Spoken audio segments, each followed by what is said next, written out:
Good day guys, this video is supposed to be created in regards to Coursera A3E2 model stories about me and a co-worker. In this case I'm going to choose my co-manager from the other city, whose name I'm going to reserve of course for obvious reasons. So this evaluation is pretty simple. You just have to choose between the 5 aspects: ability, agility, aspiration, engagement, and emotional intelligence. What's the degree of points you give yourself on regards to the position you are executing and when you are at your best? So honestly, I gave myself an ability a 17, agility a 19, aspiration 20, engagement 16, and emotional intelligence 18.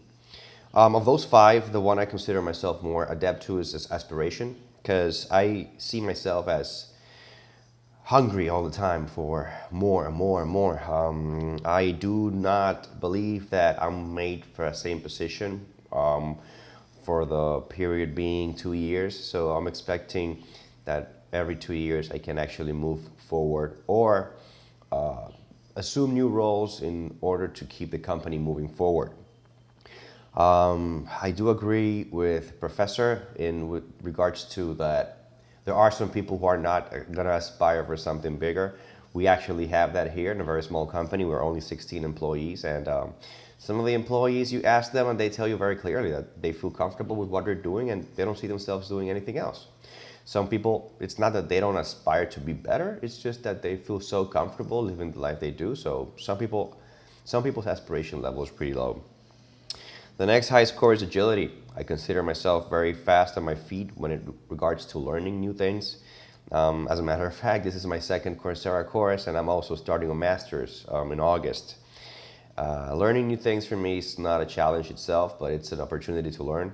So I am always making sure that I can involve myself in as many activities as possible so that I can become better and more competitive in today's world. After that, I think I have a pretty high emotional intelligence. I have to thank God for exposing me to several jobs that I've had through these 30 years of life. I've been a teacher, a resident, a doctor, so I've done a couple of things which have allowed me to expose myself to a lot of different people from a lot of different levels that really helped me understand how people feel about certain things without even having to ask them.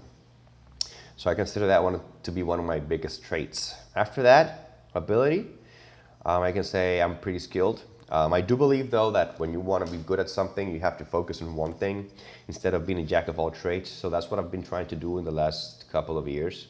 Make myself more of an expert in some specific areas instead of knowing a little bit of anything. And engagement, I gave myself a 16 because who doesn't go through the ups and downs of everyday life? I have to say, I admit it, that in the last couple of days, I've had a lot of, ups and downs with regards to engagement. A lot of the things that we've discussed in this course about objectives, clear objectives and that kind of things are the ones that affect me the most. But I think that everything in life is dynamic, so that's going to change in a while too. Thanks.